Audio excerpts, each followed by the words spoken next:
Alex Nedeljkovic setting an NHL record, but is that going to help lift the Penguins to the playoffs?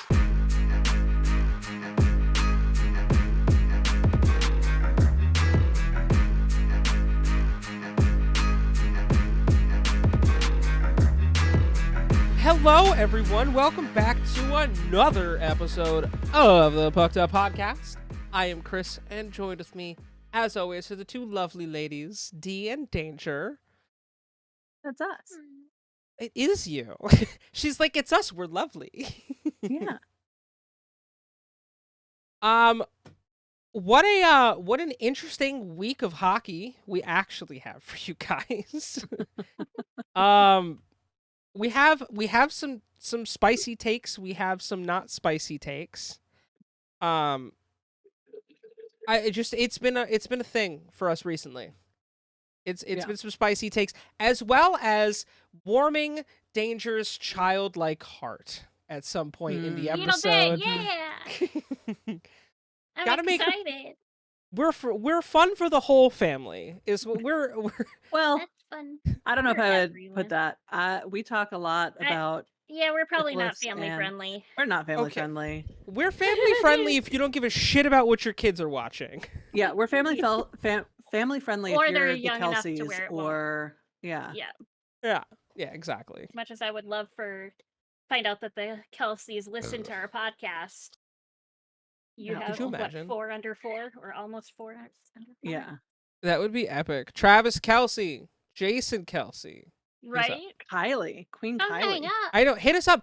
Honestly, Yeah. Yeah. fuck Kylie has football, her fuck own- Taylor Swift. Mhm. I just want to play lacrosse with the Kelseys. As someone who played, D and I, bro, Yeah. let's go grab some sticks and let's just go play Yeah. lacrosse with the Kelseys. I'm in. I would end up dying. So I'll watch and drink. You'll be our cheering section. Yeah, you know what? We'll cheerleader. slap a helmet on you. You'll be fine. You'll do great. The ball only hurts for a second when you get hit. Well, 5 Oh, seconds. It hurts for a Yeah, couple that's minutes. better. It's a solid rubber ball There's that a comes reason at why I you haven't pretty even- quickly. yeah. What's the average shot in the PLL right now? Like Like 85, 80 90? miles an hour. Yeah. I mean, unless you want to stand in front of Jared Newman, who can shoot the ball at 125 miles per hour. I wonder which is worse though, getting pegged by a lacrosse ball or a puck, because they're both just hard rubber objects. Oh yeah. Or getting Oh, pegged. One I- has I a think larger puck- surface area than the other, so does that mean it hurts more, or does that mean it hurts less because there's more skin to absorb it? I don't. Hank mean, Green, to be answer my fair, though, question. There's probably more padding in hockey players typically. So if you're going, which hurts players on their respective. So hockey players wear pants, notably. and pads and thick Well, no, ass lacrosse socks. players don't wear pants. I No. mean, they wear shorts. Yeah. Yeah, nothing there to is it. It's literally just significantly less fabric. padding in lacrosse. Right. So Yeah. I would say arguably the lacrosse ball would hurt if I wanted to just say, I don't know, they both fucking hurt and I don't want to deal with either of them. I We mean, hear- you we both hear it wear pucked like up. chest protectors, so Yeah. I think like if we're talking about getting hit like center mass, just square in the It's chest. gonna fuck, Yeah. it's gonna fuck you up. I feel like both of them hurt, but which one hurts more? Here at Pucked Up, asking the real question: how do you want your pegging? Yeah, right. That's 100% what this is. I do feel like this is something Nick the goalie could get behind and Oh, probably figure out for us because he has the resources. Yeah. And if to you do take a that, slap Nick, shot to the chest. Yeah. and a lacrosse and like just have him take both hits. I'm Right. friends. By I'm friends with the prospective pro players in lacrosse that sport. goalie. I'll just pick up the phone and call Yeah. him and be like, "Hey, how much does this suck?" Right. And he'll probably be like, "Yes." Yeah. Yeah. Right. Anywho, moving on. We might as well get the show started after we've Might as already well. first 5 minutes talked Yeah. about pegging. Well, the important Par things, for the Chris. course. Exactly. We're here to help. We actually have a bunch of PWHL news. So if you We want to do. lead us in that, D. Yes, we will. I'm going to start it off as we normally do with our 3 stars of the week. This week they are supposed to freaking announce these on Monday, and they didn't announce it till literally like just before we started recording. So, again, I'm not sure why the PLL is gaslighting me specifically, but I don't think I approve of it, and I would like a refund. Our third star of the week is Kendall Coyne Schofield, who is a forward for the Minnesota Frost. The Frost scored 4 goals across 2 games last week, and Coyne Schofield played a role in all 3 of the tallies. The Minnesota captain had a goal and an assist in Wednesday's 3-2 shootout loss to the New York Sirens at Prudential Center, scoring at 1:32 of the second period to pull the Frost even at 1-1, and setting up the goal by Melissa Chanel Watkins that proved a temporary 2-1 lead at 10:39 of the third. In addition to collecting her third multi-point performance of the season, Coyne Schofield also led all skaters with 5 shots in the contest and leads the league in the category with 38. The 32-year-old native of Palos Heights, Illinois, also scored to pull the Frost within 3-1 at 17:22 of the second period of their 4-2 loss to Montreal. With points in 8 of her 12 games this season and 5 goals, 6 assists for the campaign, Coyne Schofield is in a 3-way tie for the PWHL scoring lead with teammate Claire Thompson and New York's Sarah Fillier, and is tied with 6 others for the PWHL league lead in goals. Wow. That was not even a tongue twister. We got there eventually. We got there. I just need more alcohol.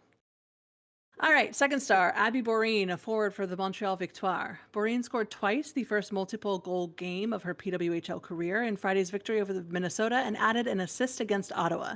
She drove down the right wing and slammed in a 10-foot shot off a pass from Jennifer Gardner to open up the scoring at 8:05 in the first period against her former team. Then she boosted Montreal's lead to 4-1 at 10:22 of the third period, barging into the goal mouth to bury the rebound off a Catherine Dubois shot.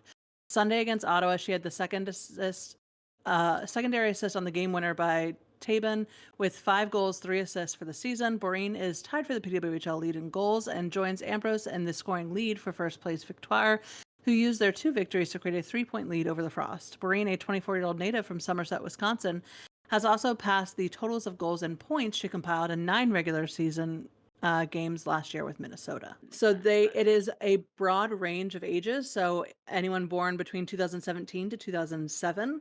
So assumably that means that they're going to have various different brackets.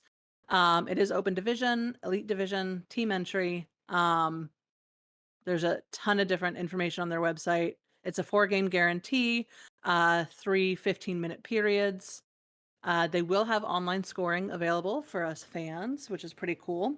Like I said, you'll have opportunities to meet the players and coaches, select pre- and post-game interviews, and tickets to a future PWHL Minnesota Frost game as well is included. The cost is $2,495, and I believe that is for team entry. So that is not a per-person fee as I understand it, but I could be wrong. Who knows? You can go look at the website and tell me that I'm wrong. I don't know. But that's a very cool event that I think. Let us know. Yeah. I think that that'll be really helpful. Again, you have to grow the sport from the ground up, and the only way to do that is to invest in the children. The children are our future, as someone once said. Don't know who it was. Doesn't really matter. Think of the children. Several people have probably said it. Yeah, probably. And then lastly, we do have a trade alert. The New York Sirens and the Boston Fleet have completed a trade. We will see Boston acquiring forward Jill Saulnier from New York in exchange for forward Taylor Girard. They said, "We are thrilled to welcome Jill Saulnier to the Boston Fleet. Jill has achieved so much in her hockey career, including competing in 2 Olympic Games, and she brings a level of competitiveness and grit that will elevate our team on the ice. Behind her skill, Jill's experience and leadership will be invaluable in our locker room. At the same time, it's never easy to part ways with a player, especially someone like Taylor, who has been with us since the inaugural draft. Taylor has been an integral part of our team and will miss her both on and off the ice. We wish her nothing but the best as she continues her career in New York." And that was from the general manager, Danielle Marmer. The general manager for the Sirens, Pascal Daus, said, "Adding Taylor to our roster brings not only a teammate who aligns perfectly with our organization's values, but also a player whose physicality and disciplined approach to her role make her a valuable asset in a league where every inch of the ice is hard fought. Every good trade should bring something positive for all parties involved, and we can only wish the best for Jill, whose leadership and passion for the game truly set her apart." Very nice parting messages. Very different from the parting messages we see in the NHL, which is "get fucked. Right. We don't like you anyway." Pretty much. Just saying they don't say that, but it's kind of I- it's implied. They don't not say that. They don't. Yeah, exactly. So those are our updates for the PWHL as of this week. Hell yeah. How yeah? Hell yeah. Hell yeah. Oh, I thought you said how yeah, and I was like, How yeah. how yeah, yeah, I don't know, how sounded Yeah, like how? it. Yeah. how yeah. Yeah. Ate it here. I don't know where we are. I don't know who I am. What year it is. Fucking, I don't know where we are either, but I I don't need like an it. I'm adult. uncomfy. Dude, me I'm all the time, uncomfy. always. I need an That tickled a adult. weird spot in my brain that I'm not comfortable with being tickled. I don't think you're done talking yet, D. I don't think I am, no. But You're I just not, did want to get a sip of because- alcohol, so it's letting you guys vamp for a second while I Well, drink take my another juice. sip. Yeah, because your throat, Yeah, man. drinky. Get your I know. I don't know what that All or this what. talking has me tired. Well, I do like that we've rearranged it now to make your life a little better, because we will switch gears to the NHL. We are done talking about our lovely ladies for the week. We're switched to the 3 stars of the week in the NHL. Yes, the NHL, which has a very exciting 3-star lineup this week. I'm not biased. I'm really at excited all. about one of them. Untrue. I'm excited about all 3, just to varying levels. All right, Yeah, our third because star this week. You give a shit about the second star. Sure. Hey, he has a great name. He I does care have a very great much name. about his name. I do really enjoy him, though. Yeah, actually, I do like all technically, 3 of the these third star players. also has a great name, to be fair. The third star is just a lovely person. Yeah. Anyway, we'll get into it. So, third star this week in the NHL is David Pastrnak, a right winger for the Boston Bruins. Pastrnak registered 3 points in each of his 2 games, totaling 2 goals and 4 assists, to guide the Bruins to a 3 out of a possible 4 standing points. He posted 1 goal and 2 assists in both a 6-2 win against the Tampa Bay Lightning and a 6-5 shootout loss to the Ottawa Senators. Pastrnak, who also recorded 3 points January 11th, became the 10th different player in franchise history to produce 3 points in at least 3 consecutive games, and the first since Ray Bourque, who did it in like fucking 1994 when we were all but wee little bebés. The 28-year-old Pastrnak, who tops, well, most of us were wee bebés. The 28-year-old Pastrnak, who tops the NHL in shots on goal this season with 193, leads Boston in goals with 21, assists with 30, and points with 51 through 47 total games thus far. Our second star, a great name, Philip Forsberg, a left winger for the Nashville Predators. And it is just a great name. We've always had this. Forsberg's a really good name. Yeah. Also, I like the way he spells his name, Philip. I don't know if that's a common spelling of Philip, but love it. It's very much fun. He's Swedish, so yeah, I don't know how the Swedes spell it, but Fun that's how fact, he does, and it's Philip great. Forsberg's first name is actually Carl. No fucking way. Carl Philip Anton Forsberg. Huh. Well, Philip, you chose the right name to change it to. Yeah. Carl Forsberg just does not hit the same. No, but I would be like, hey, Carl! That's the like Boston in you. The nearness to Boston in you, I should say. No, you gotta, no, if it's Boston, you gotta say, it's fucking Carl! Anyway, Carl. Forsberg paced the NHL with 4 goals and 3 assists in 3 games to propel the Predators to a perfect week. He notched 1 goal, 1 assist in a 5-3 win over the Pacific Division leading Vegas Golden Knights.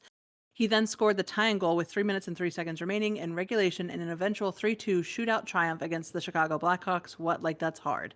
He capped the week with 2 goals and 2 assists, his 5th career 4-point performance, and his first since March of 2022, and a 6-2 win over the Minnesota Wild. Sorry, Danger.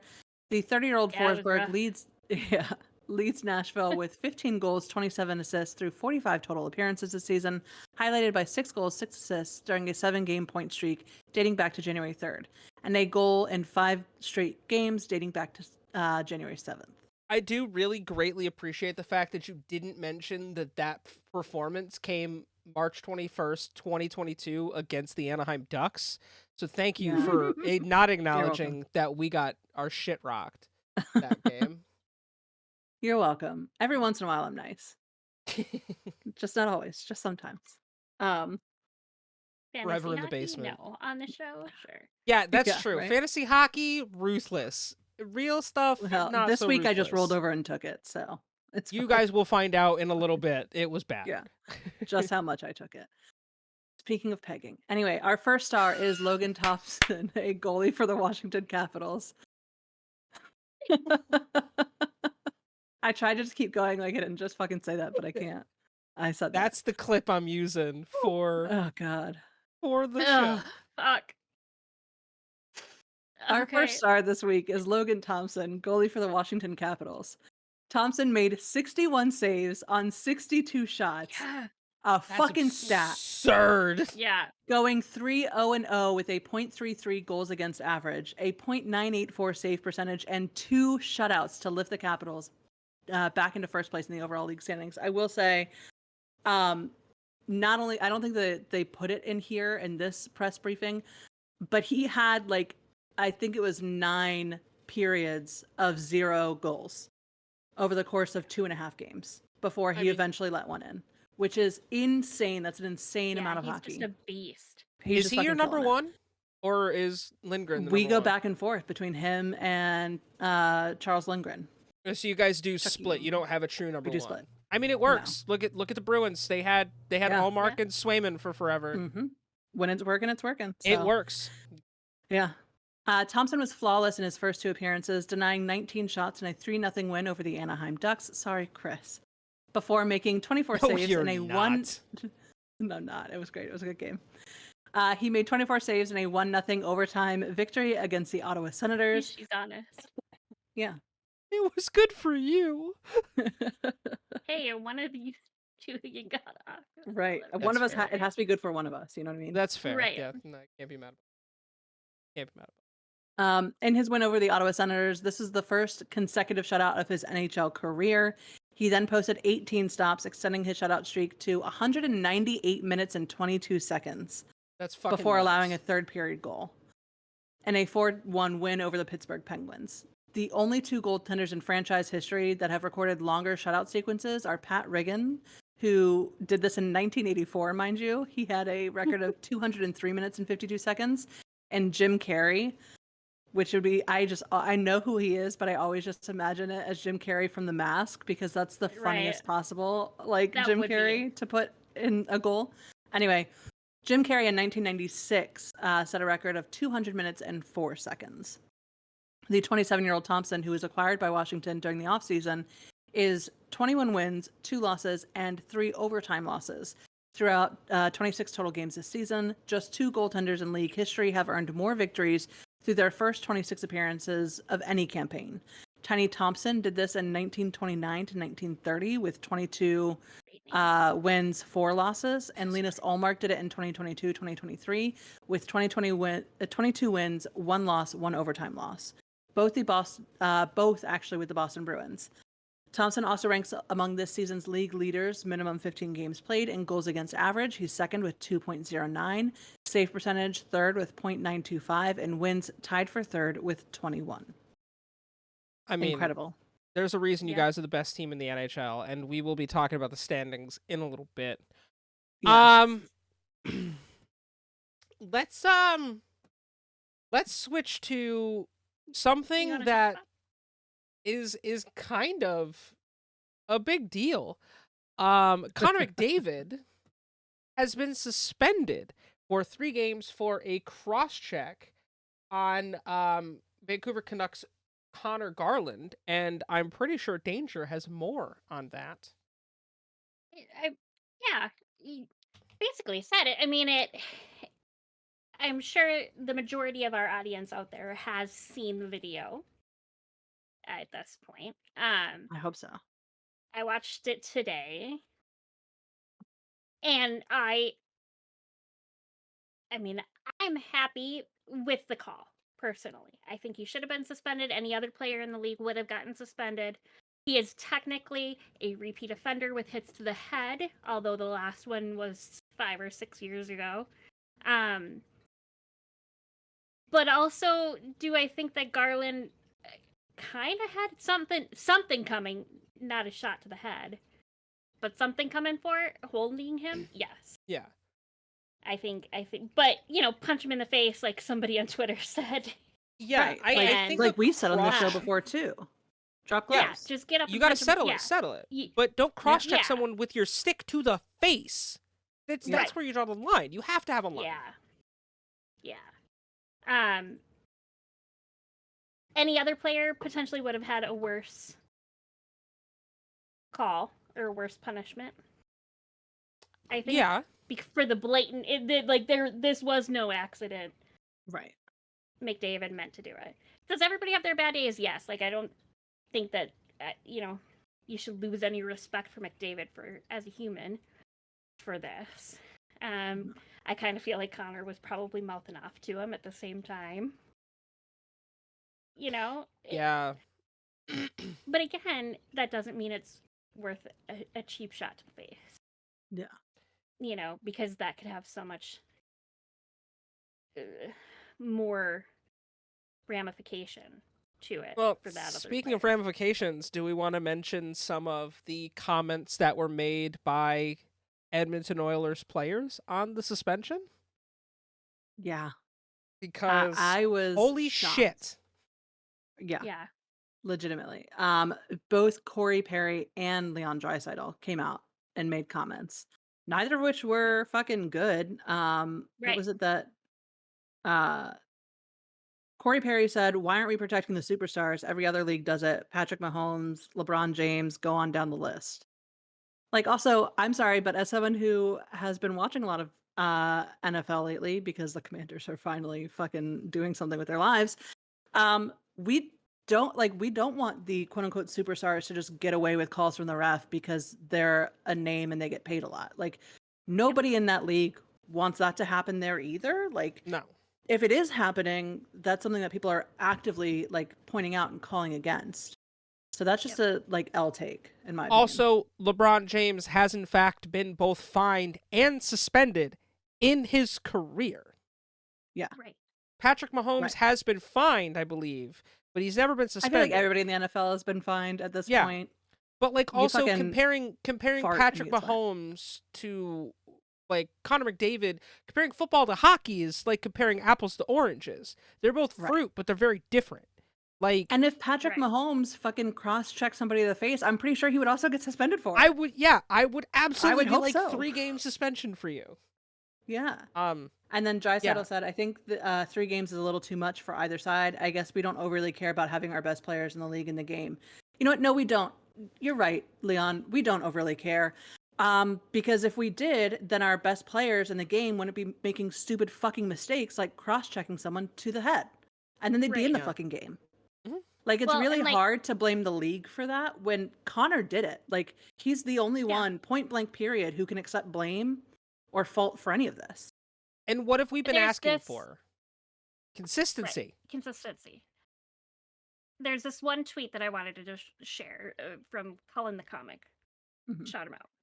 You had a good point. But he says he cross-checked a guy in the face. Austin Matthews, another face of the league, did the same thing and got 2 games. Connor has priors, so he got 3. What are we doing here? I'm not going to read the rest because it gets a little spicier. Yeah. But, like... And that was in relation to the Edmonton Oilers releasing a statement about it. Yeah. In which they were, in fact, doing what John Cullen said that they were doing. I mean, which we're not going to repeat. He's right, though. Like, you don't get special treatment because you're a superstar in the NHL. Doesn't mean... Congrats, Austin Matthews. You scored almost 70 goals last season. But if you cross-check someone in the mouth, I want to see you get at least 2 games. Yeah.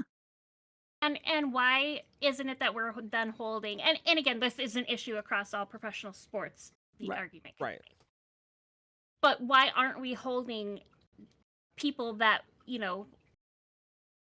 are professional athletes in general, we'll say, to a higher standard and not a lower standard? Well, so, the same way as we hold them to a higher standard, the league should too. Yeah. Yeah. You're the face of the league. Yes, everybody has bad days and you're allowed to fuck up now and then, but eat your suspension, take it, enjoy the time off, and, get over it. I'd like to argue that if you are a superstar, I feel like the league should be holding you to a higher standard. Exactly. You are Well, the that's what face of the league. You are the face of an organization. You are an idol to hundreds of thousands, maybe even millions of young, influenceable hockey players that are coming up. Children. You should absolutely be held to a higher standard than other players, arguably.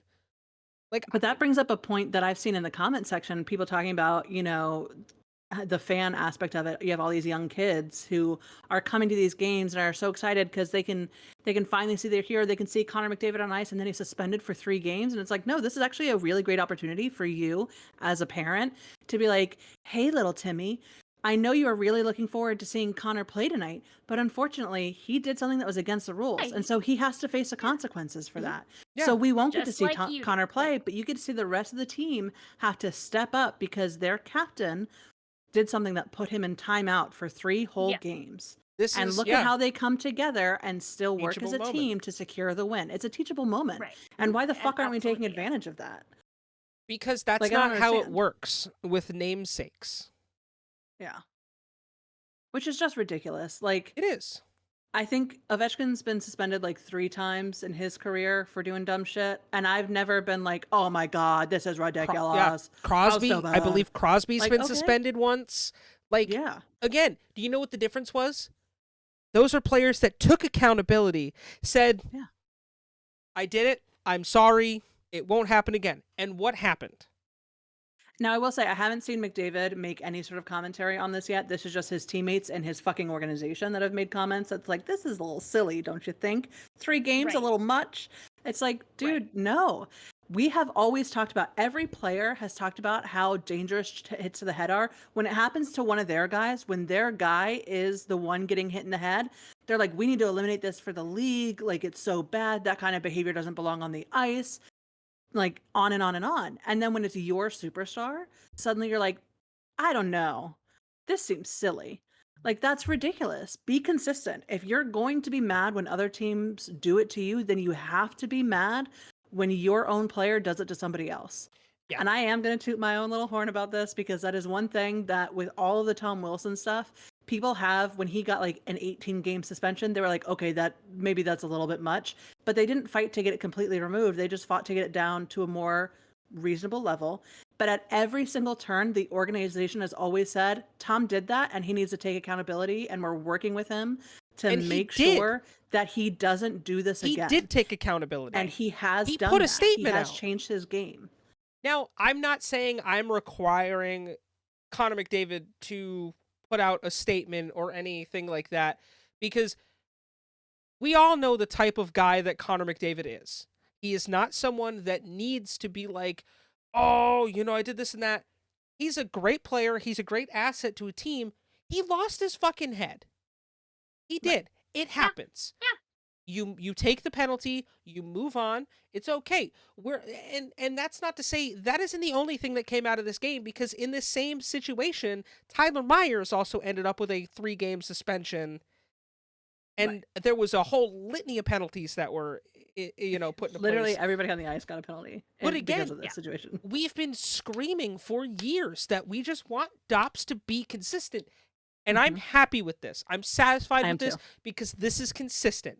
They put their foot down at the beginning of the year and they said, we're going to crack down on shots to the head. And it doesn't matter who does it. And Connor got what he deserved. Does this fuck me over on my fantasy team? No, actually. God damn it, I don't Chris. have McDavid. I thought you did. Who has No. McDavid? It's not me. I have Matthews. Oh. But it's like, but the whole point is like, this is on him to take this and move on. First off, Corey Perry, I love him. Always be a duck in my heart, but he's the last motherfucker to open his mouth about a penalty or a shot to the head. He is the last person that should ever comment. Him and Ryan Reeves are the last people to ever comment about shots to the head. But like, I just, that's such a bad look for a veteran to say that. And that's such a bad look for Leon Draisaitl, who's one of the top 5 players in the league. Also another person who a lot of young, influenceable players coming up are seeing That's a bad Yeah. take. Right. You guys need to be better on that shit. Because Jesus. And the organization too, coming out and saying we share in our fans' frustration over the 3-game suspension. We support him through this process, and the organization and our fans look forward to having him back in the lineup. That's also like, you guys, Edmonton, you need to do better, especially for a team that's fucking all talk, no action. Where's your goddamn Stanley Cup, you motherfuckers? Like, don't sit here and be like, oh, this is so sad. This is really rude. It's not even, we're not even in a point in the season where it could fucking hurt you. And secondly, the only thing hurting you is you. Y'all need to get your shit together and stop putting out trash fucking takes. Their Stanley Cup is where they left it in the 90s. Yeah. So, like, sorry. Sorry, not sorry. Yeah, not at all. And I think we were talking before the show started, and Chris was like, okay, you two need to stop. But Danger and I were both like, look, anything less than 2 would have been insulting. 3 really is the right amount. I agree. Yeah, it is. It's the right call. I would have been okay with 2. I'm perfectly fine with 3. I feel like anything 2 to 3 was the right number. Anything more might have been like, okay, I could take into account that he did have a suspension before. That I understand. But like if it was like 5 or 6, I'd be like, okay. No. I think anything more than 3 honestly would have actually been too much. 2 I would have also been fine with, just because the last time he did it, it was in the 2018-2019 season. 6 years ago. So yeah, I mean, it was only 5 seasons ago, but still 5 seasons without an infraction of that nature is a significant amount of time in my book. But I think for me, the bigger thing of why it was 3 and not 2 was because it was very blatant. They were fighting, they were going for it. And instead of, if Connor had cross-checked him in the numbers or anywhere else, I don't think he would have even gotten fucking suspended. He would have gotten a game or a match penalty, maybe, and then that would have been it. But he cross-checked him to the literal fucking head. If he cross-checked him in the numbers, at most would have gotten a major. At most. Yeah. He would not have gotten a match penalty. Most likely would have been 2 minutes for cross-checking. Wes was kind of fed up with it, and I think he was trying to send a message. So that game was super chippy. Yeah, that game was super chippy. So I think it might have still been a match penalty just because of how chippy the game had gotten, and I think Wes McCauley was just going to send a message at that point. Could it be argued that it should have only been a major? Yeah, but with how much was left in the game too, it was like, fuck it. What does it matter? You know what I mean? Make it a match penalty. Yeah, it occurred at 19:55 of the 3rd period. Yeah. Right at the end. So it's like, it's an unfortunate situation that we have to talk about, but we are obligated to discuss it because this is something that we hold so dearly to our morals and everything we stand for at this podcast. Is accountability for players and creating a safer environment. And if DOPS is going to be consistent, I support this. I applaud them for making the right decision in a very timely manner. Like they didn't even hesitate. It was cut and dry. Nope. And I would say to anyone who is saying like, "Oh man, this is ridiculous." I ask you to think about if someone had done this to Connor McDavid, would you be calling for 3-game suspension? Yeah. Or would you being like, oh man, like if Sidney Crosby did this to Connor McDavid, would you be like, well, it's Sid. You gotta let that one slide a little. It's Sid. No, you'd be pissed. That's your guy. That's your teammate. That's someone you want to see protected. You would have strung him up in the fucking streets and lit him on fire. That is what you would have done if this was Connor McDavid. That got hit. So you can't be biased when it's your guy. And every one of us on this podcast have had that moment too, where one of our guys has been the one getting a major fucking penalty, and we've all been like, yeah, no, he gotta fucking deserve that. Like, he did it. He's gotta pay the time. Oh yeah. No, I agree. Moving to a little more happy topic, I suppose. We have this? We do. What is that? The quarter century teams. We have a few more that have been unveiled. We do. So we left off the Boston Bruins were the last team that had unveiled their list, which means that next up we had the Buffalo Sabres, who I just think that's funny. Anyway, Buffalo Sabres announced their first team on January 15th. Daniel Briere. Biere. Oh, I missed the R. I legitimately read it as Briere. Biere, and I was Yeah. like, sure. Briere. Jason Pominville, Tomas Vanek. Sorry, I always say Thomas as Tomas because so many people in this league are Tomas, but that's actually Thomas. Right. It is Thomas, yeah. Yeah, that one is legit Thomas. Brian Camel, Rasmus Dahlin, which I love that name too. Ryan Miller, rounding Ryan out Miller! our goalie there. Chris is Former like, Ryan Duck! Miller mentioned. Our second team, Chris Drury, Derek Waugh, or Roy, whichever. It's Wah. It's both. There are Wahs and there are Roys, and so we have Matt Roy on our team, and so my brain. I can tell you for a fact, though, that it is Derek Waugh. I do always go to Yeah. Waugh too, but then I have to remind myself that that is Roy, and so now my brain is trying to train itself. Anyway, Jack Eichel, Jay McKee, Tyler Myers, and Dominic Hasek, which fucking hell yeah, Hasek. Hall of Fame goaltender Dominic Hasek. Yeah. This is a great the Dallas team. Stars. This is a great team. Yeah. This is when I don't have any Buffalo commentary. was at their fucking peak, and then which is not anymore. And then fucking what's his nuts bought the team, Pagula, and then they just went to shit.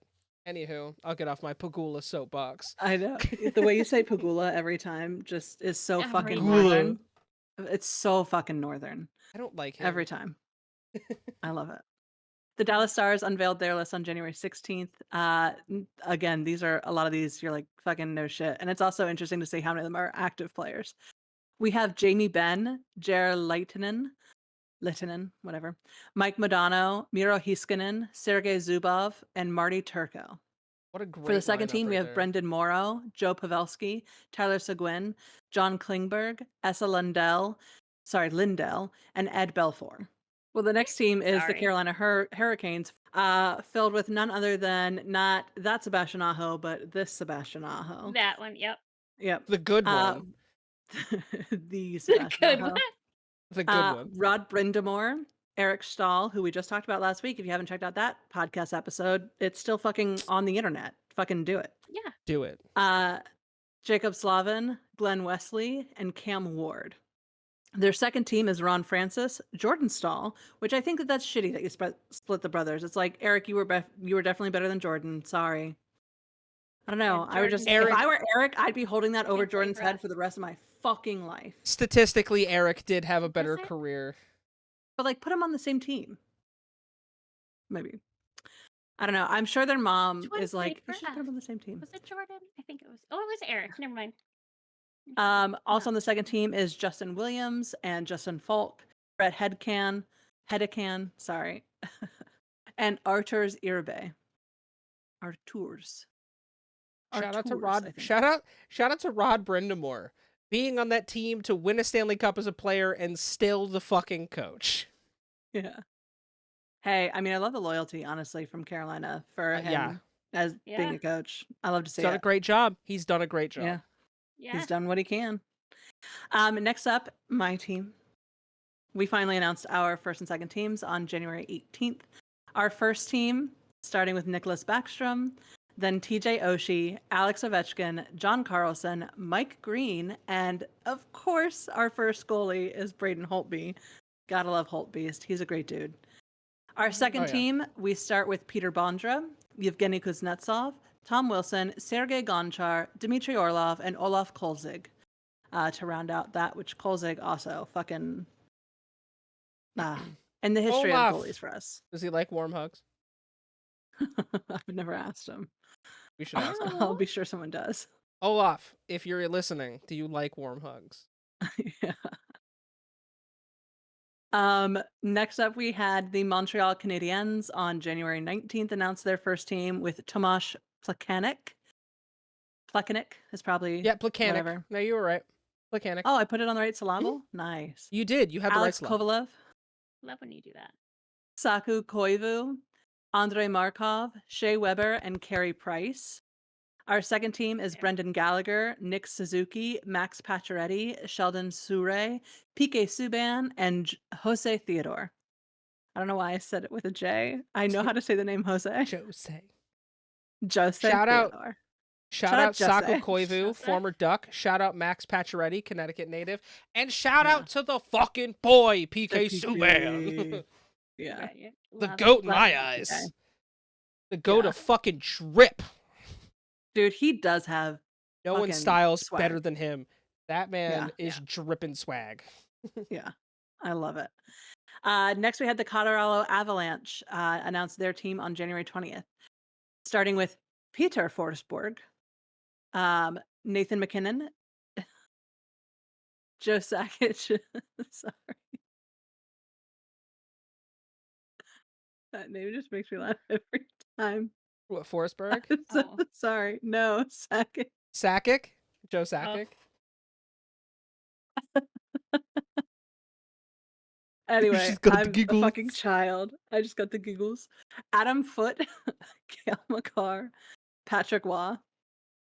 Our second team, I don't know why I'm still fucking laughing at that.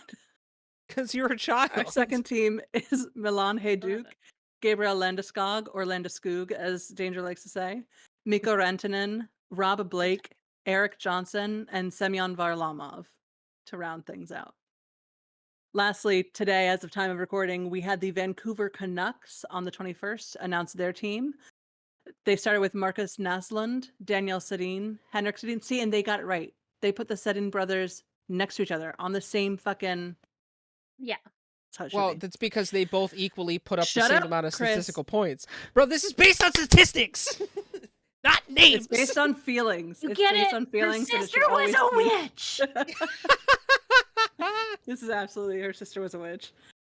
No, it's based on emotions, and you can't tell me otherwise. Alexander Edler, Quinn Hughes, love, Roberto Luongo.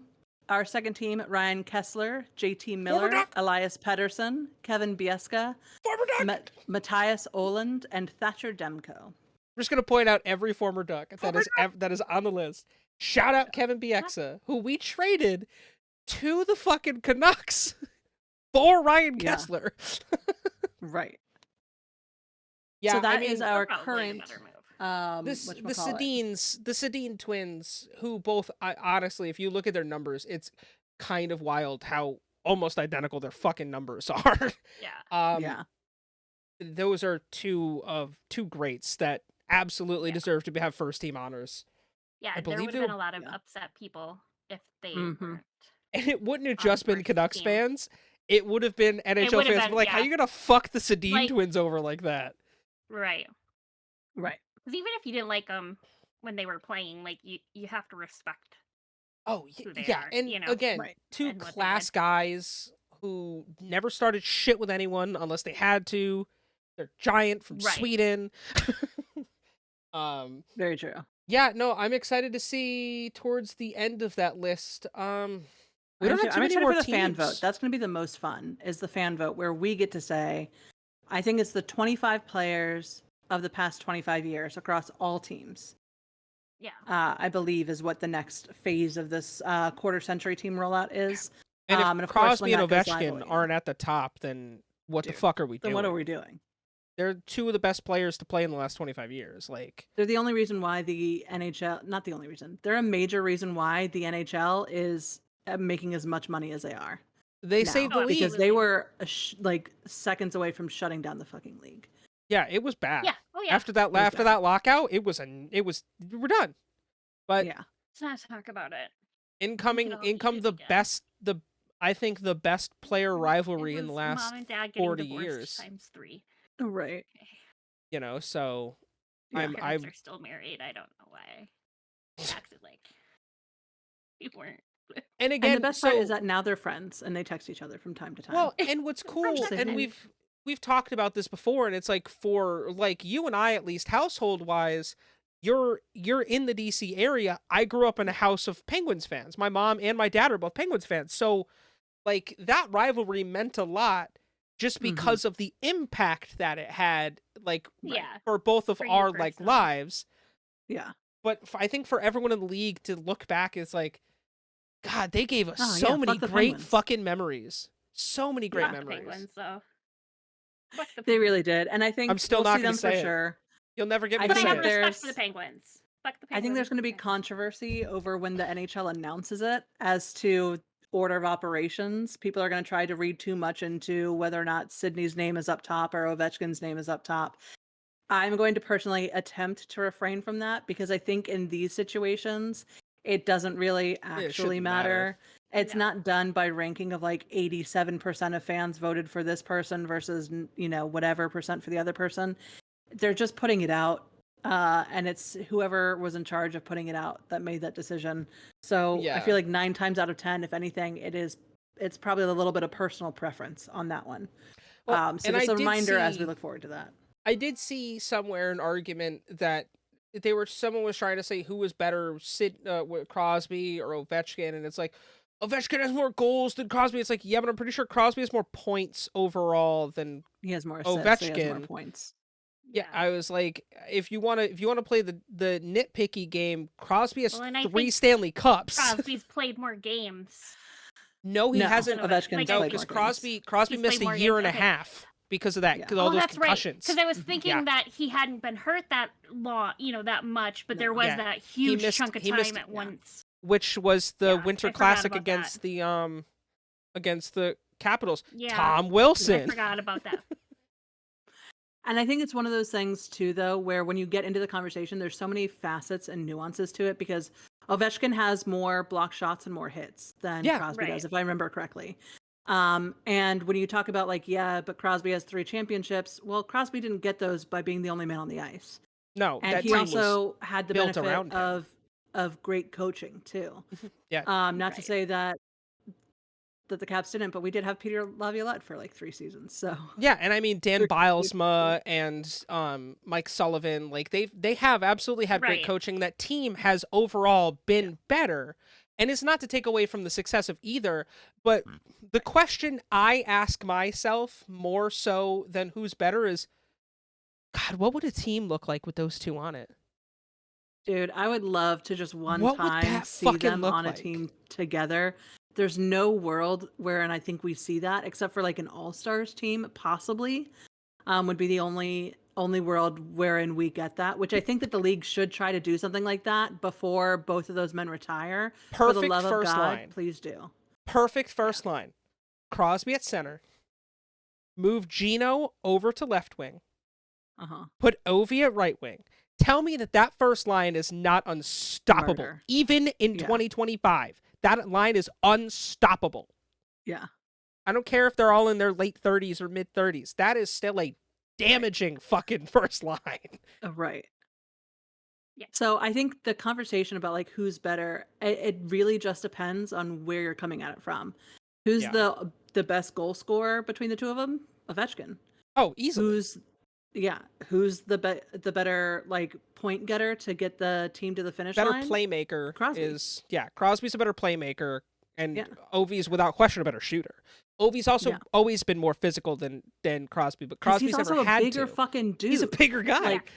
He's never had to be the more physical guy though. That's never been Sid's the body. It hurts more. But Sid can fuck up a motherfucker or 2. Oh yeah. Yeah. Oh yeah. He didn't for a really long time. Yeah. But once he became that grizzled vet, it is like, all right, I'm gonna start punching you to the mouth now. Right. We are about halfway through the season. Do we want to do a little standings updates? Yeah. Yes, please. I always need the updates because he is really looking forward to the standings updates. I am. Because fucking Washington's why. killing it. Yeah, I wonder why. Is this team? Here's the question. Yeah, right. For the Atlantic, we've got the top 3 are Toronto with 62 points, Florida Panthers with 57 points, and Tampa Bay Lightning with 53. For the Metropolitan, we have the Washington Capitals at the league high of 67 points. Yeah. Carolina Hurricanes at 59 and New Jersey Devils 58. If you want to look at the top 3, we'll say for the wild card, top 4. We've got Ottawa, Boston tied at 52, Columbus at 51, and Montreal at 50. You know the shit talking we've been doing about Columbus, the fact that they're 1 point out of a fucking wild card spot is insane to me. Yeah. Yeah, but We'll see. We'll see what happens. For the Western Conference Central League, or Central Division, we have Winnipeg, number 1, with 65 points. The Minnesota Wild at number 2 with 60 points. And then Dallas, boo. But Dallas has 57 points. The Pacific, we have Vegas at 62, Edmonton at 61, and Los Angeles Kings at 55. Yeah. Yeah. Fuck the Kings. That I Yeah. will say. I'll tell that to anyone who will listen. Although I do respect how good that team has gotten over the past couple of years. Yeah. They've definitely done a good job at fixing them. Fiala plays for them, and I still love Fiala. I like him, Yeah. but he's an enemy to me now. I can't do it. Top 4 wild card. We have St. Louis at the bottom with 50 points. Tied with them is Vancouver, also with 50. Calgary is second in the league at 51, and Colorado, boo, is first place for the wild card. Abs and the Flames holding those down. But I can tell you I'm who's just not in a happy. wild card We're position. fucking, It's the Ducks. way ahead of St. Louis, so I'm happy. And we're ahead of Colorado, and so I'm happy. And you Caps know. are at the head of the league currently, so I'm The happy. fucking head of the league, and relatively far above there. I think, 65 is the closest to your 67, and that's Winnipeg. Winnipeg. I mean, Winnipeg was very good last year, and they only got better. They came No, out and later. we've been, So it's we've like- been calling for it for a couple of years, saying that they were gonna be 31 and here, but- 14. Yeah. Yeah. And then do we want to talk you about who's know, at the bottom of the league? Oh yeah, we can absolutely. You could skip over one of them. Like, you could just ignore one of those teams are there. Oh, I was gonna say bottom 4 to save you coming- some face. Save me some paint. No, it's fine. Go bottom 5. They deserve it. Coming in at the 5th worst in the league. Here are the Anaheim Ducks at 42 points. It's not Woof. going great, guys. But it's real better than it's fucking going for poorly. another It's team. better than a lot of other teams. Yeah. 4 other Nashville teams, in fact. Yeah. is next at 39. Buffalo also at 39. And Chicago and San Jose tied for worst and second to worst in the league at 34 points. Can I just say really That's quick? poor. Yeah. Can I just poor say them. that everyone was like, "Oh man, the fucking Gary Bettman rigged it so that Chicago would get the pick and then they could turn their fucking franchise around," Yeah. which I agreed with at the time because I did too. Again, why the fuck? And now they're positioning themselves to get another fucking pick. At this point, I really do have to go with the rigged theory, because how the fuck do you get the number 1 draft pick who is putting shit up, but you refuse to do anything else with the rest of your team to make you fucking competitive? Well, and then look at the Right. look at the difference in contrast Except for between maybe last year and Pauline. this year with Celebrini and Bedard. Right. Bedard, Right. like, Bedard has so much fucking pressure on him, where Macklin's out here doing TikToks on the shit on the ice, or vibing. like, it's such a a happier environment where Connor Bedard, dude, I genuinely feel bad for Connor Bedard because he's a good, he's a nice young kid, and he's in such a We all fucking said, terrible though, situation. We all Yeah. said they were going to ruin that kid. They're going to ruin him. I mean, my only hope is that he can get out of there as soon as possible, because it's not a Right. good situation Get in traded. Chicago. It's a Yeah. real No. bad situation. Like, Chicago shouldn't have a team anymore. They should have lost the rights They should move to to have a Atlanta. team. they should, let's I try would it be again. okay with that. It didn't work the first You 2 know what? times, but we're gonna try Pack it it the on third time. Let's go. Says the girl that's ridiculously upset about when that happened here. I just I get. the thing I that see the double-edged sword, guys. Okay. the thing that bothers me so much is the fact that Chicago is an Original 6 team. They have all this wonderful history, and They do. not only But have they're they tarnished ruining their it, franchise. they're ruining their fucking franchise, and they're ruining the next Connor McDavid, the next Austin Matthews, the next Cale Makar, the next, well, not really Cale Makar because he's a defenseman, but like Nathan McKinnon, like But- you're like the next Star, yeah. superstar. And I want to be so happy for Connor Bedard, but it hurts me as a hockey fan to see the shit he has to go through in that city. Yeah. I mean, you got Jeremy Roenick out here running his mouth, which we talked about.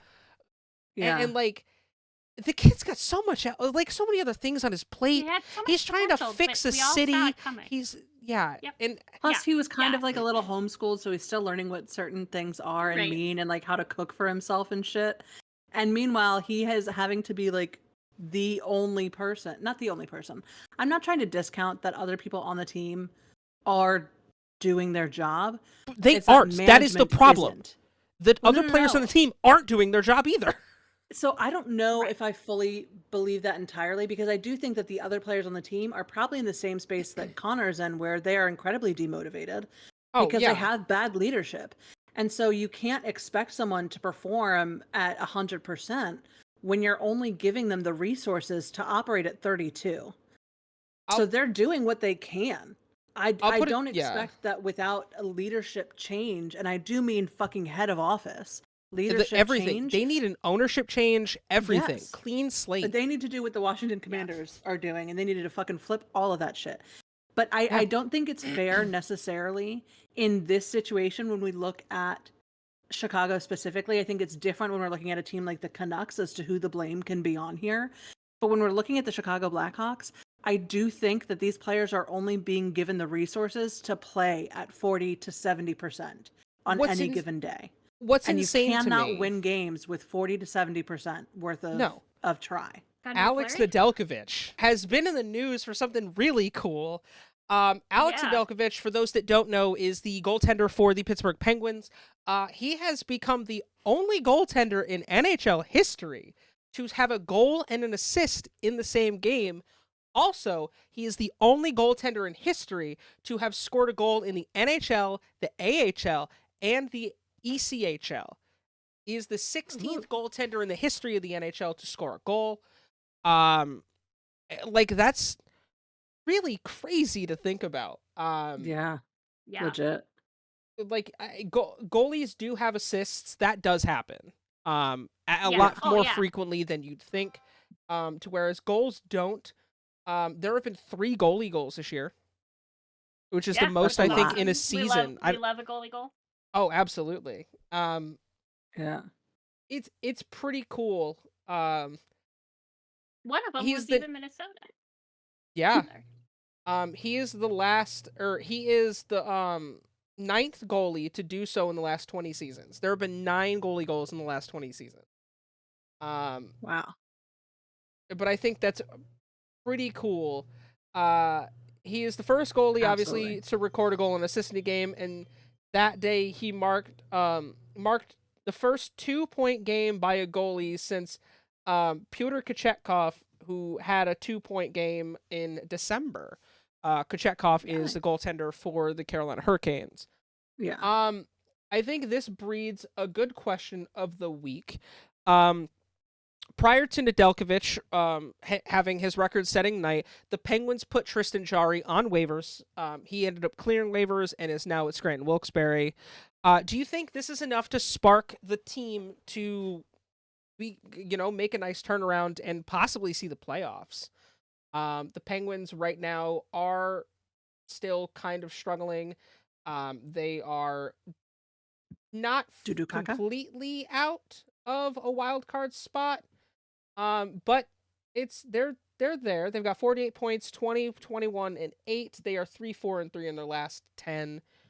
Do we think Nedeljkovic is what they need in net to help start to turn the ship around? Danger, we'll start with you. It's a start. I don't think it's gonna solve all of their issues, but better than nothing.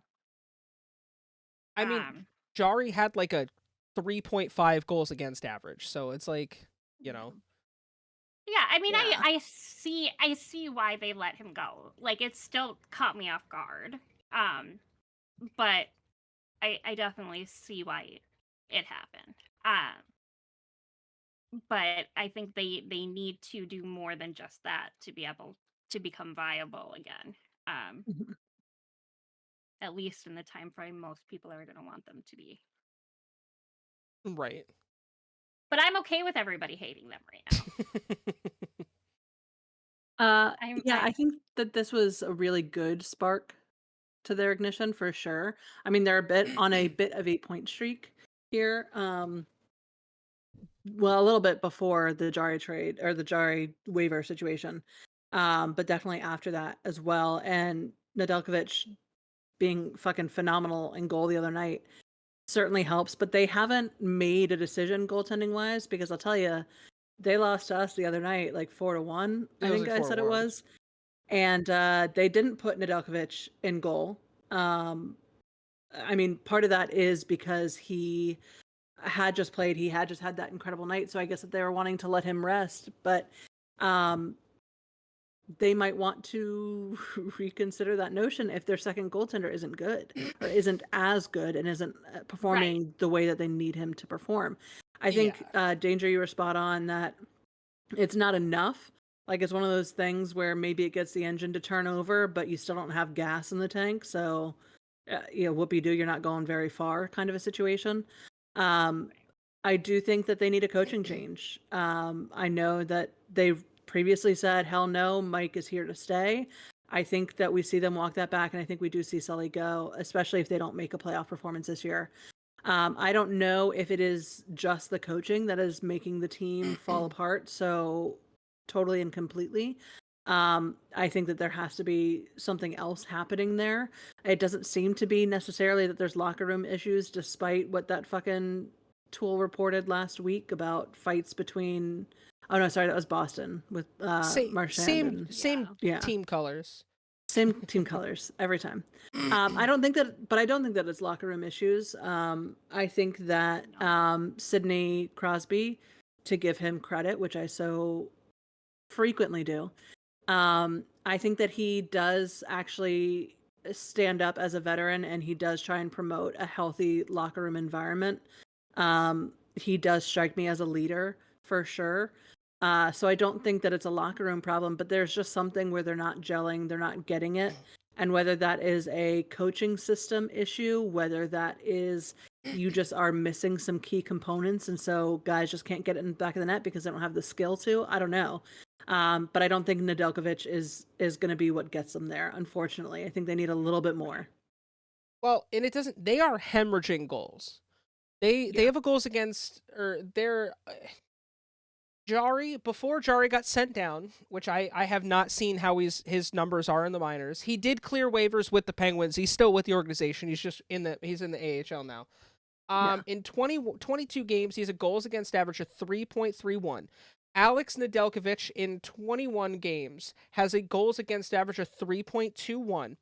And Joel Blomqvist, who is the current backup for the Penguins, in 9 games has a goals against average of 3.53. That is, you are hemorrhaging goals. Either way you look at it, yeah.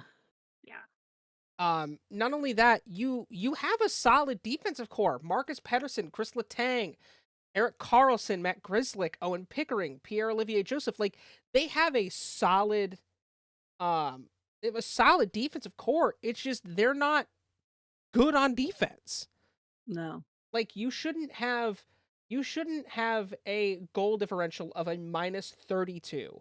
Like, that's not Their good. Forwards aren't playing enough defense. No, and that's kind of been a problem. And we've talked about this with Crosby over the past couple of years. It's like, yes, his two-way player ability is fading. He's also in his late 30s. That's to be expected. That happens. That being said, I think the big problem is it's the same problem that, ironically, Washington faced. Their core is aging. This is kind of the last shot for Crosby, Gino, Letang, Karlsson. Like, this is Karlsson, probably not. Karlsson's in his early to mid 30s. There's still some tread left on those tires, but I wouldn't be surprised if once their main core retires, that team gets better. And it's not to say anything about their abilities, because we all know those three are future Hall of Famers without question. Right. But something needs to change. Something. Yeah. I don't know what, but I think Sully leaving is fine, and he won that team 2 Stanley Cups, and Sometimes you just he's gotta had a move great on. run there. Exactly. Yeah. Sometimes you just got to move on and see what else works, and that's not working anymore. So, And I think that could be part of it too, is that Sully wants to still put in the plays and the structure that he had when it was working. But you have an aging core, and so you do need to change that up. yeah. That's just the truth of it. And I'll say too, Alex Ovechkin also has become less of a two-way player as well. He does not hustle back on defense nearly as much because he can't. Like, he's 38. Yeah. To all my 38-year-olds out there, like, that's not a dig at you. Just shit falls apart eventually. You know what I mean? Yeah. And so because of that, though, they have started changing how and when he is on ice, so that he's only on ice for the parts where he can contribute, and he's not on ice for the parts where he is not as helpful and Yeah. is going to result in a turnover. And so that's kind of how you have to play it. Like, you just have to be a little bit more flexible with your lines and with getting people in and out, and with recognizing when you maybe have to sit your best fucking player, who is Sidney Crosby, who is, Evgeny Malkin.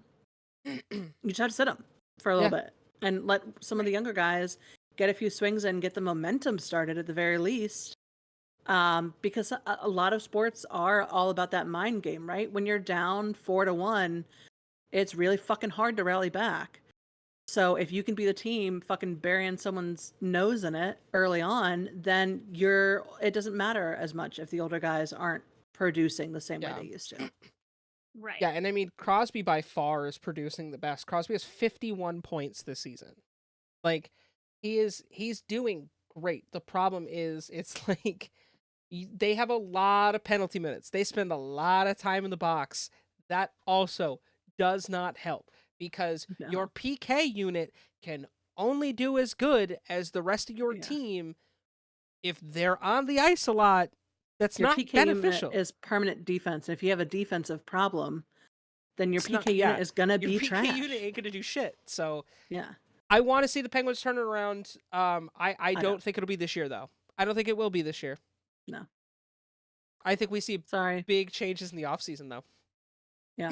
Pens fans, sound off in the comments. Let us know if you agree that this is not your year, or let us know if we're completely wrong, and tell us exactly what stats and factors we overlooked to be completely wrong. And also let us know what you think could help that team. Like, I definitely want to hear your thoughts on what could bring bring success back to Pittsburgh, because we know the Steelers ain't going to do it, and the Pirates sure as fuck ain't going to do it. Nope. I think it is time for us to transition into some naughty boys and some hurt boys. Yeah, and there are several. Yeah. Let's talk about fines first, because there's a couple of one of the interesting suspensions we already talked about, but there's also another one that is interesting as well. So I think, did we talk about Adrian Kempe last week? Yes. Did we? Okay, I couldn't remember that. So because he got, as of time of recording, it had just been announced. Yeah, that so we was had the caught brand it new early. one. Okay. Yeah.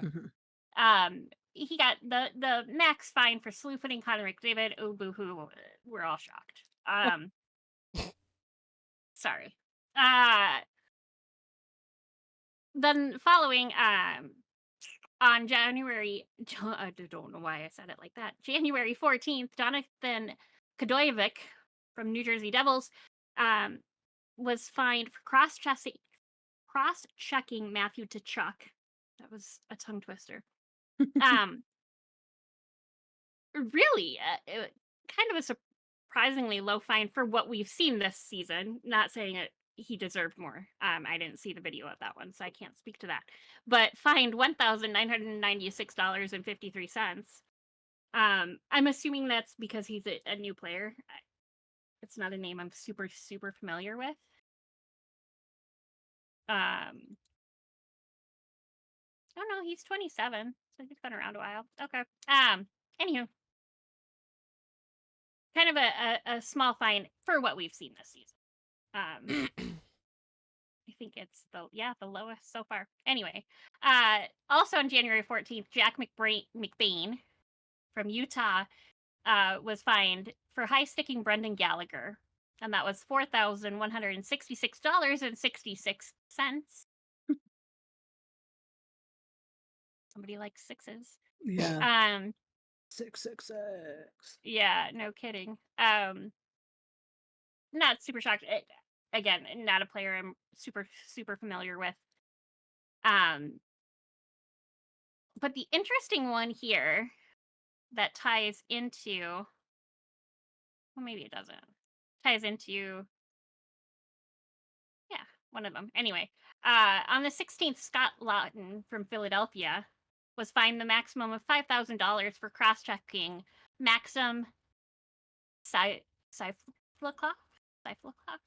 I think so. Something. But Maxim was suspended for 3 games for an illegal check to the head of Ryan Pooling. Yep. So, classic case of retaliation, obviously. Yeah. Maxim was suspended for 3 games, forfeiting $14,843.75 of his salary. Oof. And then as we got into the Connor McDavid, was suspended 3 games for cross-checking Connor Garland. And he's forfeiting $195,312.50 of his salary. Wow. I would like just a fraction of that, please. Right. $5 at the least. Right? I mean, I'd frame it, but anywho. Yeah, I saw that earlier, D. I didn't. And then Tyler Myers from Vancouver was suspended also for 3 games for cross-checking Evan Bouchard. Lots of cross-checking Yeah. violations. All to the head. Wow. Mm-hmm. A lot to the head. Yeah. Lots to the head. And he forfeits $46,875 even. Thank God. But we're almost to $2 million in the player assistance fund. And we're only halfway through this, a little over halfway. And we're through only the halfway season. through the season. That's insane. But yeah, it just something got into the water this week apparently. Yeah. Violence. For lots of naughty boys. Yeah, violence got into the water. That's right. To our injuries, starting in Anaheim, we have Isaac Lundestrom. Lower body injury. He's listed as day-to-day. And we talked about, I think, Brock McGinn. That has been, he has officially been declared out for the year. Oof. Oh. Yeah. ACL. Damn. Okay. Also, you notice a certain name not on the list anymore for Anaheim. I was just getting to that, though. So don't take it away from me, all right? The rumor is, coming out on the ice tonight will be the one and only Trevor Zegras. He is officially in the lineup for tonight. Is he? Okay, I couldn't find anything officially stating him when I looked like half an hour ago. He's in the lineup, but I saw the rumor mill. McGinn he's officially done for the year, which sucks. But I'd rather Brock come back next year healthy NHL.com, and instead of fucking his knee up anymore than it needs to be. I'd rather see him back next year healthy. I hate that Lundy's on the fucking IR again. I love Isaac Lundestrom, but he gets hurt a lot. He does. But he's only 25. Why did I think he was older? Lundestrom? No, he's young. One of our young guys. He's just a baby. He's a wee lad. All right. Going on to Boston, we have Charlie McAvoy. Upper body on IR, expected now to be out until the 22nd. Cole Kopke. Hate your name, Cole. Upper body injury on IR, expected to be out until at least the 22nd. And then, as we talked about, I think last week, Campus Lindholm, lower body on IR, expected to be out till at least the 20th. So, Poor Hampus. maybe, yesterday there was an update and it just hasn't hit NHL yet. One can only hope. As far as I'm aware, nothing. Yeah, there's I haven't nothing. heard of them taking him off of IR, and they would have had to have done that. But, for Buffalo, we have Ryan McLeod. Upper body on IR expected to be out until at least January 25th. Nobody knew for Calgary, which is a good thing. And all of their current players out have knee issues. That's kind of interesting. They need to apparently stop taking shots at each other to the knee in practice. Yeah. For Carolina, we have William Carrier with a lower body injury expected to be out until at least January 28th. Tyson Jost, lower body, also expected to be out until at least the 28th. For Chicago, we have Craig Smith with a back injury expected to be out until at least January 24th. Connor Murphy, groin on IR, expected to be out until at least January 26th. For Colorado, Valerie Nikushkin, lower body, expected to be out until at least the 22nd. Miles Wood, upper body on IR, expected to be out until at least January 25th. For Columbus, we have Igor Chenikov, upper body on IR, expected to be out until at least February 2nd. Eric Gudbranson, shoulder on IR, expected to be out until at least March 24th. Ouch. Yeah. That hurts everybody involved. I didn't mean to click his name, though.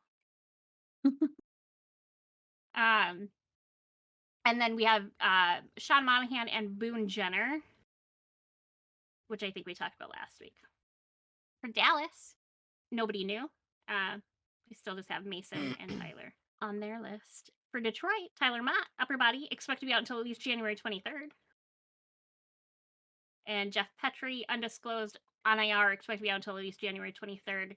That was as of last Tuesday. I'm sure we talked about it. Nobody knew for Edmonton.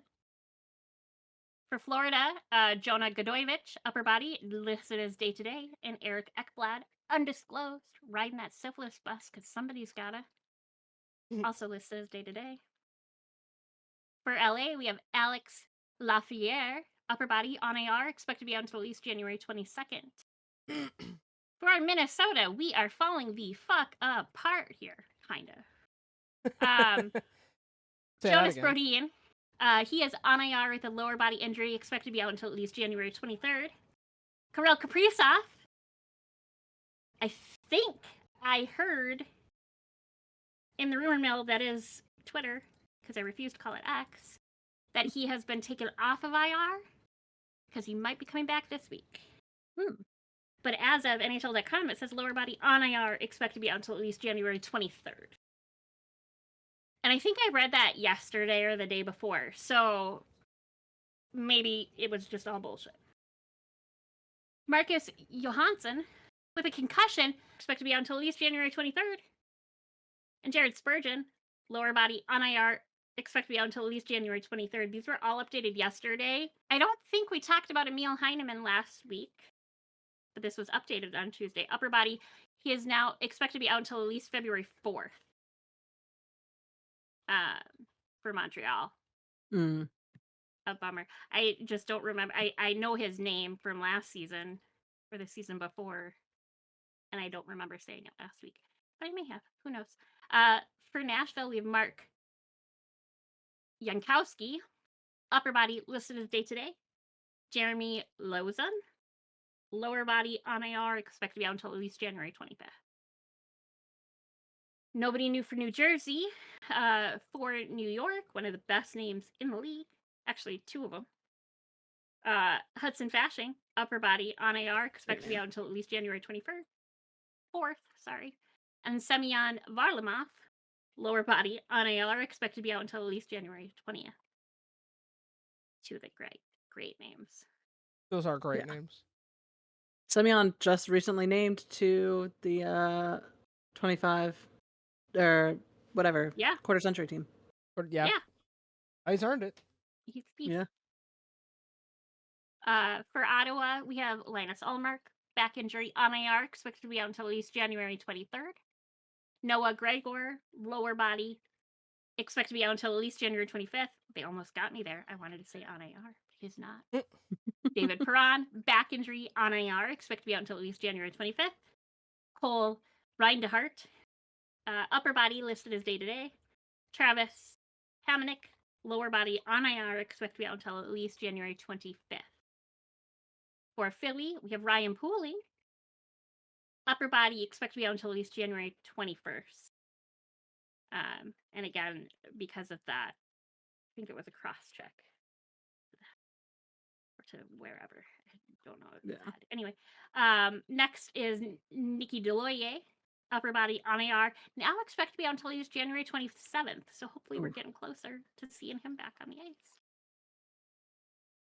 For San Jose, we have Tyler Toffoli, lower body, expected to be out until at least January 21st. Vitek Vananek with that base injury on IR, expected to be out until at least January 25th now. So we should be hopefully seeing him back soon. Nobody new for Seattle. I think we talked about Yanni and Jordan last week. Nobody new for St. Louis either. For Tampa Bay, we have Eric Cernick, undisclosed, listed as day-to-day. Nobody new for Toronto.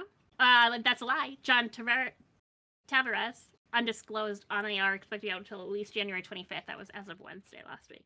I lied. For Utah, we have Mikhail Sergachev, upper body listed as day-to-day. Robert Bertuzzo, lower body on IR, expected to be out until at least January 26th. And an update on Sean Dursey, I think is how you say it. Shoulder Dursey, yeah. on IR, expected to be out until at least April 1st now. Oof. And that was updated last Wednesday. For Vancouver, we have Noah Juleson, we'll say, undisclosed, listed as day-to-day. Dakota Joshua with a leg injury on IR, expected to be out until at least January 25th. Was updated yesterday. For Vegas, we have Cole Schwint. My brain went swing. Anyway. Swing. Wayne's World. Lower body If you know, listed you know. as day-to-day. Yeah. Nobody new for Washington. Woohoo! For Winnipeg, an update on Hayden Fleury, lower body on IR, expected now to be out until at least January 20th. And Mason Appleton might be coming back too. He has also listed an update January 20th, which was yesterday as of time of recording. Oh. Nothing listed yet. So apparently he's not back, but maybe he is. I don't know. Don't ask me any more questions. That's what I have for you, Chris. Well, thank you for that. I just want to say, as always, hashtag Vananek. Can we get a start of hashtag Vananek? Vitek Vanacek, please come hang out with us and tell us how you're willing to change your name for Vitek is Danger. actually a sweetheart. Yeah. I love As a him. former Caps goalie, I can't he's a pronounce sweetheart. his name, but I love him. Yeah. I think that should just be the name of the And I episode this week is hashtag Vananek. Vananek. Vananek. I'm from the Uh, Midwest. I'm sorry. We don't. I mean, I'm from the Northeast, and that doesn't really change how I pronounce anything. It for Yeah, sure changes but- how you pronounce things. Yeah. First of I all, mean- Mr. can slip into a Boston accent Okay, easily, and they don't speak any English whatsoever. to be fair, Um, all right, to be fair, my grandmother's from Boston, and I got really good at the accent to make fun of her. Be nice to your grandmother, Chris. I love my grandmother, but it's really fun to mess with her. Fair. I don't have a trivia question for you guys this week. Wow. Rude. You could ask Listen- me how many penalty minutes our obscure player of the week had. Well, we're gonna for get to that. his last we're gonna- seasons in Minnesota. We are gonna get to that. I know that number. Let us get to the fantasy hockey. Oof. Some surprising wins this week. So we just wrapped up week 15 out of 21. Yeah. 22. So we're getting close to the end of the season. Speaking of someone who's involved, Dave, who definitely got his shit pushed in this week too. Oh, Yeah. John beat Matt 91-68. Marcello beat the dog shit out of Dave 126-65. Oof. I can take a little bit of credit for Feel that. your pain. Marcello did hit me up and ask me for some tips. I gave him a couple tips on some players to move and pick up. Listen, if you're in the fantasy world, if you're in our league and you want tips, hit me up, hit D up, we got you. Yeah. Hit Danger up, we got you. That being yeah. said, Danger can use some help on her side too, because she lost to Drew 83-65. Painful. Maul fair, and Wes. I forgot my team existed. So, That's fair. That's fair. you Maul know. and Wes had a great fucking battle. Maul won 104-101. And D, I am Yeah. so fucking sorry for what I did to you. I beat know. D 170-82. It was painful. It was honestly so painful. real bad. I'm going to state for the record, this is not a my controller is smelly situation, but I did have less players playing than Chris. You so had like statistically, nobody. there was no way for me to win, but I also shouldn't have taken that bad of a beating. It was Everyone played brutal. like ass. Everyone that did play played like ass. And my whole team popped the fuck off. Yeah. I'll tell you, dude, I am so glad I picked up Lane Hudson, the rookie for Montreal. He's killing it.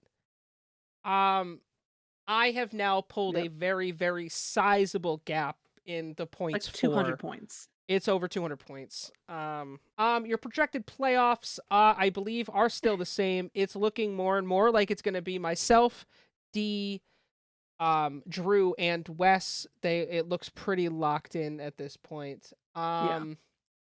This week's matchups, I am up against John. I am up 27-19. Drew and Maul are going at it. Drew is winning 24-10. Danger, you are up against Marcello this week. You are winning 30-22. Dave is up against Matt, and Dave is winning 22-12. And D, you're facing off against Wes, and it's not going well for you again. It's not going well. It's 24-4. I got fucking embarrassed after my play last week and just said, you know what? You're just phoning it in for the rest of the season. You're just hoping to coast into the playoffs. Dude, I don't know what's going on. Let this be a lesson for everyone in the league. When given the opportunity, don't serve every good player up on a silver platter. Because you did. And I'm just fucking everyone up now. Right.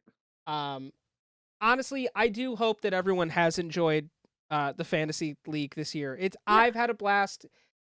My whole goal is to get everyone. No, well, I mean, obviously, because I'm so competitive. But my goal is really to get people interested in fantasy hockey and like to help grow that extra love for the game, because I love doing this shit. It's so much fun, especially because I don't ever like putting up money, because it stops being a fun thing with my friends and it's gambling at that point. Yeah, I don't like it for money. I like it for, I wouldn't join. I've done leagues in the past where like even it was just like a $20 buy-in. And I was like, I don't really enjoy that. It doesn't make me want to work harder. It stops being fun. Yeah, I like this. It's like, you know what? I'm competitive if I want to win. But I'm not like gonna stress about it. I'm not gonna. I don't know. It just seems more fun without the money. I agree. Danger. We'll get you going for the rest of the season. We'll turn this team around. I just have to remember my team is a thing. Yeah, I like that. ESPN has a quick lineup set. And I've done that before. But when I do that, like I have to start logging in every day. Mm-hmm. When I do that. What's nice is they have the option, especially on the app. If you use the app, there's a quick lineup change. You hit it, and you can set it for the entire league. It'll take out any player who's not playing, and any player that is playing will be put directly in your lineup. So, like, if you forget, the only thing it doesn't do is it doesn't manage injuries or suspensions or anything of that nature. Right. Yeah. That being said, I've had a player on my IR every week this season. dude. I have not had an episode. Jesus Christ, I've not had a week where I haven't had someone on IR. I've also not had an episode. Yeah. No, I've had some episodes, just not. Yeah. Not that kind. Yeah, correct. I'm also proud of myself that I didn't pick a single Ducks player this year. Usually I try to pick one, but I'm like, I want to win. Not going to win with a Ducks player. If I could find a quick NHL trivia question. Can you tell me who the oldest NHL team is? Oh, I had a trivia question too. Oh, you We can both give get it one. too. Oldest NHL team, is that what you asked? Oldest, yeah. What is the oldest team in the NHL? Canadians. Yeah. Yep. Yeah. They're also the team with the most Stanley Cups. Yeah. 24. Who is the only player to score a short-handed hat trick in a single game? Obviously, because it's not a hat trick if it's over 3. But who's the only player to score a short-handed hat trick? I'd say Gretzky, but that feels too, like, You would be wrong. yeah, as I I say. think it's Ovi. It's You would not still be Ovi? wrong. Can we get a time frame? Because the name that's popping in my head is This is probably from wrong. 1991. March So 9th, it is. 1991. Oh, so we're back. Okay.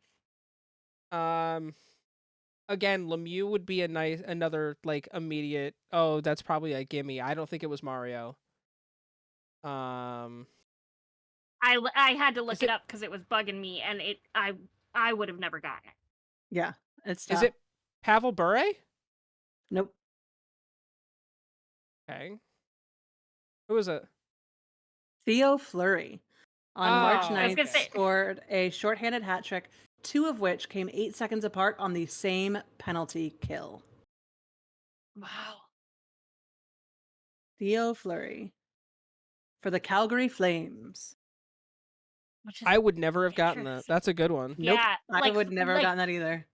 Flurry is a name in my top, 20, well, probably top 10 all-time players or favorite not that players, Fleury. but not that Flurry. Yeah. Yeah, I didn't even know who that was. Yeah. Yeah. It was Although an he 8-4 looks win over familiar the St. because he- Louis Blues. So Okay. Danger should appreciate that. Yeah, I do. I definitely do. He also in his pictures looks like every douchebag from the 1990s. You're right. He's got the little Although, soul have you patch, seen him little now? baby face. No. Here is I guess here this is- isn't now. here's a good one. The hold Oh, on. hello. I know. And he still has the gross soul patch, but the goatee makes it Also, tolerable. he goes by Theo, but his full name is Thorin. So Interesting. But Fun- hi, here's Daddy? a fun Sorry. question. Daddy? Sorry. Every team in the NHL has their captain C on the left side of the jersey. Can you name me the team Except that for has it one. on the right side? Yes. There's oh one my God, team. I know. I should know this. You're both going to be pissed because you're both going to be like, oh, yeah. It's like very common to know this, but it's like to think about it. Mm-hmm. There's only Mhm. one team. Oh, I'm gonna be so pissed. Is it Montreal because they're the first No. team? No. It is an Or the original six oldest team, team. though. Detroit. It is. Detroit Red Wings. Wow. Yeah. They're the only team in the call. NHL to have it Yeah. on the right side. Yeah. Why do they get it on the right side? I don't know. They just did. I don't know. That's just what they've done. They've never changed it. They've Yeah. also never changed their jerseys, and they're super fucking boring. But But they do. Detroit needs a refresh. As iconic as the Red Wings logo is, because it is Yeah, iconic, same. I think you need to do a little something something. You need to they're switch it up. they can't do a fucking specialty jersey to save their lives. Anyway, No. moving on to our final segment of the day of the podcast. It is the obscure NHL player of the week. And I'm so excited. You are. Although the answer to your question, the answers to the question is going to piss you off. Our obscure Well, player you- of the yeah. week is a player named Shane Churla, born June 24th, 1965 in Fernie, British Columbia, Canada. This right-handed right winger was drafted 110th overall in the 1985 draft by the Hartford Whalers. He played 488 games in the show with several teams. 26 goals, 45 assists, 2,301 penalty minutes. 1,838 coming with one team, making him the franchise leader in penalty minutes for what team? I can't answer it. You can answer I know this. the answer. You are the only one who It's- can answer this. The Actually, you fucking both Dallas should know. Stars. I Is mean, what I did it's know it, but I listed didn't want as. to be able Yeah. to say it. Yeah, It's is the listed Dallas as Stars. Dallas. Yeah. Although he played the Um, majority of his he time played- between the two teams with Minnesota. Yeah, he did play 5 seasons with the Minnesota North Stars. He continued when the team relocated. Obviously, the Dallas Stars kept the history of the Minnesota North Stars, so it all carried over. But you have a fun stat that you know, Yeah. that I'll let you share. So it was interesting, and I thought it was back-to-back seasons. It's not. There's one in between. But hold on, I gotta look. I want to get the seasons right. So in what is listed as the 1990 to 1991 Minnesota North Star season and the 92 to 93 season, he had a matching 286 penalty minutes Which is both of those fucking seasons, insane. which is just impressive. Yeah. The middle season, 91 to 92, he had 278, so not quite there. But just a funny thing, but I remember him from when I was a kid. You know, I was saying in our chat, like, he was kind of a tough guy, obviously, with the penalty minutes being as high as they are. But yeah, no, I picked this and I was like, as soon as Danger got excited, I was like, Love him. I assumed you'd be able to be the one to get excited because he played, Right. Yeah. he did spend I mean, some time. and it's, I think I've talked about it a couple of times, probably like once a year at least, but I have a whole sheet from the last home game of the Minnesota North Stars, and I'm pretty sure his autograph is on it. That's awesome. So, here's a fun little but my tidbit mom from his really playing liked him career. too, I remember. Churla is perhaps best remembered for receiving one of the most vicious elbows in NHL history during the 1994 Stanley Cup playoffs, courtesy of Pavel Bure. The elbow was dubbed by Don Cherry as the mother of all elbows. He once described he was once described by the Hartford Whalers general manager Emile Francis as having the guts of a slaughterhouse. Oh my god. Yeah, and After he's on the top 15 goons of all time. Oh yeah, Somewhere. he's got over 2,300 penalty minutes. Yeah, he's definitely top 10 at least. Yeah. Post-retirement or post-playing Yeah, career after 9. retirement, Churla did continue working in the hockey industry. 2005, he became a scout for the Dallas Stars, identifying, evaluating draft eligible players. In 2013, he moved to the Montreal Canadiens with the similar like position. Roll. Eventually became he did move to the he became the director of amateur scouting. After 7 years in Montreal, Churla left to join the Florida Panthers as their director of amateur scouting. So shout out to Shane Churla, who had a wild career. If you guys haven't seen that elbow, I have seen that elbow, and Yeah. I love Pavel Bure. He elbowed the fuck out of him. It was really bad. But big shout out to Shane Churla, who is doing some great stuff with I the love league. this too. While playing for the Stars, Churla had a total of 26 fights in one season. That's fucking Damn. crazy. That's Over his crazy. 11-year career in the NHL, Churla managed to get into more than 10 fights in 8 of those seasons. Wow. I love that. We're here for the violence. That's crazy. Oh yeah, because that was like our Basham brothers, him and Basil. Yeah. Basil. Shout out Basil Basil. McRae. Yeah. Basil McRae, baby. The legend. Mighty Ducks movie, we man. love some Bazzy. Anyway. Well, Basil. I think on that note, it is time for us to call this an episode. Thank you guys so much for hanging out with us. Make sure you like and subscribe. Hit that follow button on whatever you guys are listening to us on. If you're on YouTube, make sure you're hitting that notification bell. Let you know anytime we upload anything new. If you guys are noticing now, follow us on TikTok. You can also see those TikToks and other ones on the YouTube channel and shorts content. We have some fun ones coming. We have some informative ones coming. We want to hear from you guys. Let us know in the comments what, like we had said earlier, let us know in the comments what you think Pittsburgh can do to maybe salvage this season. I think that's kind of the big question. But anything you guys want to add before we sign off? I don't think so. No. Well, as I like to always finish this, peace, love, puss suitor, and we will see you motherfuckers again next week in the face-off circle.